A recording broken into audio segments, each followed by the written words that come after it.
Eu já sei que eu já expliquei isso umas 289 mil vezes, mas eu vou explicar de novo. Não tem problema, a gente faz um corte disso que eu acho que vale a pena pra galera que não consegue acompanhar a live. E aí a gente vai debater isso. Vão deixando o like, tá, rapaziada? Explicou nada. Imagina, todo dia eu tô explicando isso, pô. Sempre foi 3 zagueiros, perfeito. Dá pra gente falar sempre foi 3 zagueiros, ou dá pra gente falar sempre foi 4-4-2. As duas frases estão corretas. As duas frases estão corretas. Por quê? Porque é o seguinte, a galera que tá falando aí dos 3 zagueiros, vamos lá. Essa é a formação básica do Palmeiras ultimamente. Deixa eu até trocar o Murilo aqui com o Gomes. Ó, isso é informação e análise, tá? Eu tô juntando as duas coisas. Informação e análise. Eu tenho uma informação. Eu conversei com uma pessoa lá dentro e me trouxe essa informação. Que também não é nada de novo pra mim, porque é algo que eu já... A gente já fala aqui, na análise a gente percebe. Eu não sei por que a galera tá entrando tanto nessa pira de ficar... Ai, mas o Abel com essa formação de 3 zagueiros. Ai, que não sei o que. O Abel não mudou a formação, gente. É a mesma formação desde 2020. Ele só muda as peças. É simples, cara. E aí é o problema. Quando a gente pega qualquer escalação de qualquer time e a gente pergunta para as pessoas qual é a formação do time, as pessoas sempre falam, é um 3-5-2, ou é um 4-3-3, ou é um 4-2-3-1. Cara, esse negócio de formação... Não existe formação fixa.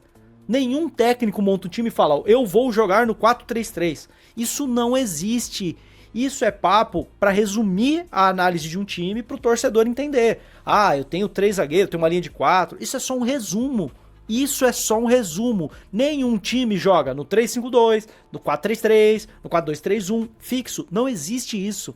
É só para resumir para o torcedor casual, certo? A gente parte desse ponto, com essa formação do Palmeiras. Qual é a formação do Palmeiras? Aí eu pergunto pra vocês, é o 3-5-2? Aí vem a galera, ai, o Palmeiras está jogando com um trio de zaga, o Abel é burro porque botou 3 zagueiros. O Palmeiras tá construindo com 3 zagueiros. E aí ele tem um cara que faz essa saída, que é o 3+1 aqui, ó, saída 3-1, que o Abel sempre fez. Desde 2020 ele faz essa saída 3-1, e esse cara é o nosso 5, que é o Marlon. Ele vai ter um cara pro corredor direito, um cara pro corredor esquerdo. Ele sempre tem isso. 2 caras no meio campo. Um deles é o Arias, que baixa aqui como meia. E o outro é o Andrés, que é um volante que dá um passo. E ele sempre vai ter uma dupla de ataque, onde um baixa e o outro ataca a profundidade. Isso é padrão, certo? Padrão de todos os times do Abel. Então, dá pra falar, né? O Palmeiras joga no 3-5-2? Não. Porque o Palmeiras se defende assim. Murilo lateral, Gomes zagueiro, Barbosa zagueiro. Piquerez volta pra ser lateral quando o Palmeiras não tem a bola. O Arias marca como ponta. Marlon, Andrés, Alan, e aí fica Flaco e Roque na frente. O Palmeiras se defende no 4-4-2. Então, dá pra eu falar que o Palmeiras joga no 3-5-2? Dá. Dá pra eu falar que joga no 4-4-2? Também dá. Porque sem bola é 4-4-2. Com bola é 3-5-2. É simples, cara. E aí, se a gente fizer uma... Vamos pegar o 4-4-2 do ano passado? Porque a galera fala que o Palmeiras no ano passado jogava num 4-4-2 com Vitor Roque e Flaco, né? E aí você tinha, não tinha o Arias, mas você tinha o Felipe Anderson aqui. O Alan, né, terminou a temporada como titular. Você tinha Andrés e Aníbal. Eu vou até mudar aqui o Aníbal, vou colocar o Aníbal aqui, ó. A gente muda aqui, não tem problema. O 5 era o Aníbal. Eu vou colocar Aníbal, mas teve um momento que foi o Fux, teve um momento que foi o Emiliano, teve um momento que, enfim... mudou bastante. Eu vou colocar o Fux, vai. Fux. Não, Emiliano. Porque o Fux é um zagueiro de origem. Vou colocar o Emiliano. Que já tá ali, eu não precisava nem ter trocado. Aí a dupla era Gomes e Barbosa e a gente tinha o Giai, certo? Então, Gomes e Barbosa não, Gomes e Murilo. Murilo jogava aqui e a gente tinha o Giai. Então esse era o Palmeiras do ano passado, no 4-4-2, que deu aquela arrancada pós-Copa, certo? Era esse o time. Eu posso mudar aqui o Emiliano pelo Aníbal, que vai dar na mesma também, ó. Emiliano pelo Aníbal, certo? Então no ano passado a galera falava que o Abel estava jogando no 4-4-2. Sem bola era o 4-4-2. O Piquerez marcava aqui, o Giai marcava aqui, o Alan baixava, o Felipe Anderson baixava e a dupla Flaco Roque. Com bola, como aquele time funcionava? Muitas vezes, ó, Felipe Anderson vinha pra cá, Aníbal e Andrés, o Alan dava profundidade, o Piquerez vinha aqui, e aí era Murilo, Gomes e Giai. A mesma coisa. É o mesmo 3-5-2. Então aquele 4-4-2 que a galera falava que o Palmeiras jogava no passado, também era um 3-5-2. Porque com bola, o Palmeiras sempre joga no 3-5-2. Baixa o Flaco e o Vitor Roque ataca o espaço. É a mesma formação. E a galera tá nessa pira de que o Abel mudou a formação. Igual quando falaram aqui, ó, ele foi com o Fux de volante. Vamos botar o Fux aqui no lugar do Aníbal. Quando o Fux jogou, olha qual que era a diferença. Fux, inclusive a final da Libertadores foi isso, né? Bruno Fux. Aí ele tava jogando de volante, né? Certo? Aí ele tava jogando de volante. Sem bola, como é que esse time funcionava sem bola? O Fux marcava como volante, ó. Você tinha Murilo, Gomes e Piquerez aqui, o Giai aqui. O Fux marcava como volante, Felipe Anderson aqui, Andrés aqui, Alan aqui, Flaco e Vitor Roque. Posso até colocar, se vocês quiserem, o Veiga, que foi o cara que jogou a final da Libertadores, que jogou pela esquerda, fazendo essa função. Ó, 4-4-2, certo?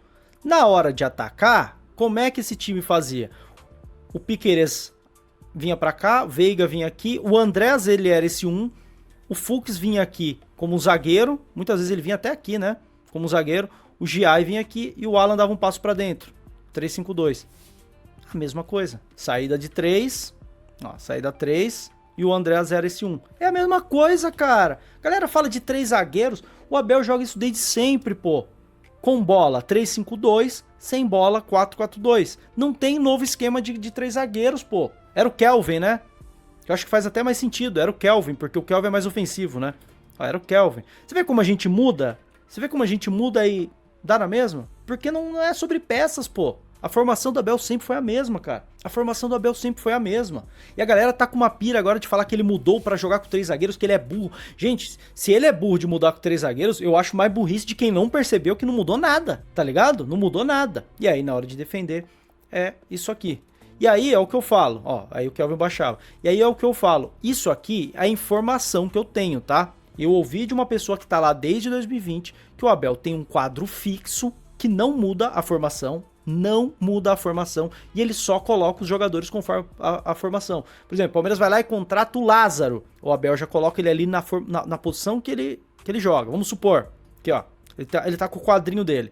Aí o Palmeiras vai lá e contrata o Emiliano. Aí o Abel pode pensar, o Emiliano acho que joga bem de dupla, joga bem aqui. Não tem a posição? Então ele vai brigar por essa posição. Contrata o Barbosa.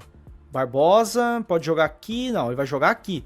E ele vai encaixando os caras. É simples. O Abel, desde 2020, ele tem um quadro fixo com a mesma formação, que é o 3-5-2 ofensivo e que se defende no 4-4-2. Ele só encaixa os jogadores ali, pô. Sempre foi dupla de ataque. Sempre. E aí, esse 3-1 que o Palmeiras joga, geralmente era um 3-2, né? O Palmeiras fazia saída aqui, ó. 3-2, aí você baixava um dos meias aqui, ó, e tinha isso. Era basicamente isso. Só que, como os times começaram a marcar o Palmeiras com mais jogadores na linha defensiva, com linha de 5, não adianta você ficar com 5 jogadores na saída de bola, não faz sentido ficar com 5 jogadores na saída de bola, então você colocava um jogador a mais no ataque, ó. Você faz isso aqui, ó, um a mais no ataque, e deixa um só para fazer essa saída 3-1. Mas em tese, o quadrinho que ele tem é assim, ó. Esse é o quadrinho do Abel. É um 3-2-4-1, mais ou menos, certo? É um 3-2-4-1. E ele vai encaixando os jogadores, ele nunca mudou de posição, mano. Ele nunca mudou de formação, jamais. E aí, pra quem duvida disso, isso aqui vazou, acho que no documentário ou no vídeo da TV Palmeiras. Ó. Até mandaram no grupo lá dos Covilzeiros ontem, eu esqueci de ver. Aqui, ó. Tá lá, ó o quadro lá. Ó o quadro, com bola e sem bola. Com bola e sem bola, pô. Ele sempre vai jogar com esse lateral esquerdo mais espetado e o direito mais na contenção defensiva. Tá lá, ó. Ó as pecinhas que ele coloca ali. Ele vai encaixando, ele tem um quadrinho que ele vai colocando as peças, pô. Ó, é o 3-1-4-2. É o 3-1-4-2. Simples. Mas isso que você está dizendo é ruim ou bom? Aí eu pergunto pra vocês, isso é ruim ou isso é bom? Porque, ó, o Jota pergunta, por isso ele é limitado? Sim, ele é limitado. Quando eu falo que ele é limitado, é porque ele tem um limite. E o limite dele é, ele só sabe jogar com esse sistema tático. E aí a gente pode pensar, isso é bom ou isso é ruim? Ele ganhou 11 títulos sendo assim. E todo mundo sabia, desde o princípio. Nunca foi novidade pra ninguém. Ele hoje é líder do brasileiro jogando assim. Ainda tá na Libertadores, espero que a gente não caia, que a gente vá pra final e seja campeão, jogando assim. Então, ele faz desse jeito dele, ele faz muito bem feito e tem resultados. Se a gente esperar que ele seja um cara que inove, ele não vai ser esse cara, mano. Ele é isso aí. Se for pra ser esse o limite dele e buscar títulos, eu tô satisfeito. Agora, se esse limite for cheguei no teto, aí a gente precisa trocar. Só que no momento, aí tem muita gente que fala, é fora Abel. Eu gostaria de ver um técnico diferente no Palmeiras, já falei. Mas não dá pra falar que chegou no teto o trabalho de um time que é líder do campeonato com 6 pontos na frente do segundo colocado, que tá nas oitavas da Libertadores, que tá nas quartas da Copa do Brasil. Isso pra mim não é teto, pô. Ainda tá dando resultado. Se a gente vai ser campeão, eu já não sei. Mas resultado ainda tá dando. E vai continuar dando resultado porque ele é um bom técnico. Mas ele é um técnico bom que tem um estilo de jogar e ponto final. Não tem o que fazer, mano. Então isso é informação, tá? Eu ouvi de uma pessoa próxima à comissão técnica. Ele tem esse quadrinho, desde 2020 ele não muda essa formação. Ele só vai encaixando os jogadores ali. E é isso e ponto final. Então pra quem fala, o Abel errou, ele mudou a formação, não mudou nada. Palmeiras pós-Copa, com os 3 zagueiros, é o mesmo Palmeiras com 4-4-2 do ano passado. Funciona do mesmo jeito. É só uma questão de característica dos jogadores. O Murilo tava jogando de lateral direito. Aí agora entrou o Emiliano de lateral direito. Outra opção é o Giai, né? Pra ser esse lateral defensivo. Mas o Giai não tá passando confiança. É isso, pô, não vai mudar nada. Não dá nada. Ele pode mudar, ele pode tirar o Piquerez e colocar o Arthur. Ele pode inverter o Alan com o Arias. Aí o Alan seria o cara do corredor e o Arias seria o cara do corredor e o Alan jogaria por dentro. Pode fazer alterações de características. Pode ter o Maurício no lugar do Flaco. O Maurício gera mais jogo, o Flaco segura mais a bola. É isso, pô. Ele troca característica de jogo. A formação do Abel é essa desde 2020 e não muda nada. Mas a maioria dos times hoje jogam com saída de 3+2 e 5 chegando na última linha. A grande maioria faz saída. Saída de 3 é padrão. Todo time faz saída 3. Todo time. A galera falar do Abel é porque falta olhar pros outros times e perceber que todo mundo faz saída 3, pô. Todo mundo. Só que o torcedor do Palmeiras tá numa birra que nós, só o Abel, Pardal, porra, todos os times do mundo fazem saída 3. Você vai achar um ou outro, e eu posso exemplificar, pra galera que gosta mais de análise, vão ver o que faz o Como. O Como da Itália, do Fábricas. O Como não faz saída 3. E por que eu dei o exemplo logo do Como? Pô, Rick, você não poderia dar um exemplo aqui do futebol brasileiro? Não sei, nenhum. Porque todos fazem saída 3. Ah, você não podia um time mais famoso? Real Madrid, saída 3. Barcelona, saída 3. Eu fui lembrar de um time médio da Itália que fez uma boa campanha e tá na Champions League, tirou meu milho, porque é um caso raro de um time que não joga com uma saída de 3. É um caso raro. No PSG, às vezes, o Vitinha entra entre os zagueiros pra isso. Exato. Flamengo, ano passado, fazendo saída 3 com o Alexandro, na final da Libertadores. Era Alexandro, Léo Ortiz não jogou, né? Léo Pereira. Alexandro, Léo Pereira e Danilo fazendo a primeira linha. E esse 3+1 era com... acho que era com o Pulgar, né? Era com o Pulgar. O Jorginho dava um passinho à frente. E é isso. E o Varela com liberdade pelo lado direito. Igual o Piquerez tem liberdade pelo lado esquerdo. Não sei se vocês sabem, Palmeiras e Flamengo, final da Libertadores do ano passado, que a galera fala que o Palmeiras fez um jogo horrendo, e foi um jogo ruim mesmo, o Flamengo também não jogou nada. E os dois times estavam espelhados. Os dois times estavam na mesma formação. Os dois marcavam no 4-4-2 e os dois atacavam no 3-5-2. Exatamente igual. Só que aí o Flamengo conseguiu um gol de bola parada e o Palmeiras perdeu a chance que teve do Vitor Roque. Era um jogo para 1-1, quem sabe, certo? Você curtiu esse vídeo? Então deixa o like, deixa o hype, não custa nada. Mas deixa um comentário também, porque eu quero saber a sua opinião, ela é muito importante aqui nesse canal, tá bom? Não deixe de se inscrever. E eu separei alguns produtinhos aqui no Mercado Livre, entra por ele e compra alguma coisa que você vai ajudar o canal do Rick Covil. Você não vai gastar nada mais e você vai estar destinando uma parte da compra que você fizer pro canal do Rick Covil. Então dá essa força aí, pô. Se você precisar comprar alguma coisa aí, uma geladeira, um videogame, qualquer coisa, você entra aqui pelo produtinho que eu separei e aí você faz a sua pesquisa pelo aplicativo que vai contar uma comissão aqui pra nós, tá bom? Então, ó, tá passando outros vídeos aí, deixa o seu like, seu hype, tamo junto, é nóis!